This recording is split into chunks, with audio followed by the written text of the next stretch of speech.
Виталий Бианки. Как муравьишка домой спешил. Залез муравей на березу. Высоко-высоко. Внизу родной муравейник чуть виден. Сидит муравьишка на листке и думает. Отдохну немножко и вниз. Тут ветер дунул.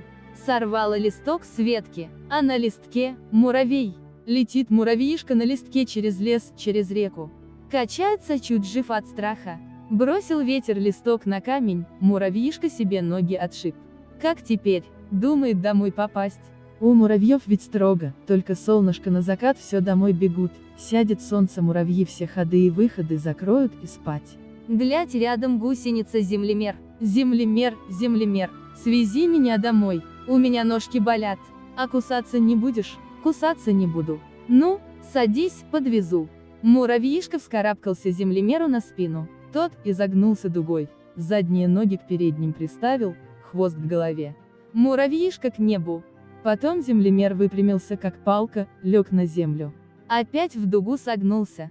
Муравьишка-то к небу, то к земле. Не могу больше. Кричит. Стой, а то укушу. Остановился землемер. Слез муравьишка, отдышался, огляделся, видит, паук сенокосец шагает, ноги как ходули, между ног голова качается. Паук, паук, подвези меня домой. У меня ножки болят. Так и быть, карабкайся. Полез муравьишка по паучьей ноге вверх до коленки, а с коленки вниз на спину. Пошел паук свои ходули переставлять. У муравьишки будто 8 спиц в глазах замелькали. Одна нога тут, а другая там. Немного проехали. «Стой!» — кричит муравьишка. «Больше не могу!» — укачала. Слез с паука. Глядь, жужелица, жук бежит. «Жужелка, жужелка, снеси меня домой. У меня ножки болят. Садись, прокачу!» — говорит. Оседлал муравьишка жужелку. Помчались. Не трясет шестиногий конь. Все ноги у него ровные. Домчались до картофельного поля. Жужелка и говорит.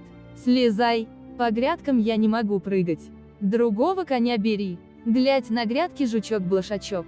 Маленький, кругленький, а задние ножки как пружинки. «Полезай ко мне на спину». Поскачем. Пересел муравьишка на блошечка. Тот щелк и перескочил на другую грядку. Щелк и на третью. А дальше забор. Муравьишка спрашивает. «А через забор можешь?» «Через забор не могу. Высоко, ты кузнечика попроси. Он может?» «Кузнечик, кузнечик, снеси меня домой. Садись на загривок». Подпрыгнул кузнечик и с треском крылья раскрыл. Полетели. А за забором река. Кузнечик говорит. «Через реку и мне не перескочить. Очень широкая. Я водомерку кликну. Будет тебе перевозчик. Как лодочка на ножках». Заскользил водомер по гладкой воде. А солнце уже совсем низко. «Миленький, пошибче», — просит муравьишка, — «меня домой не пустит». Припустил водомер.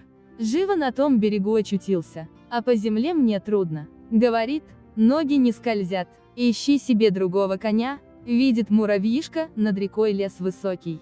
А на опушке майский жук. Жук, жук, полетим за лес. Садись, довезу. Полез муравьишка по жесткой жучьей спинке.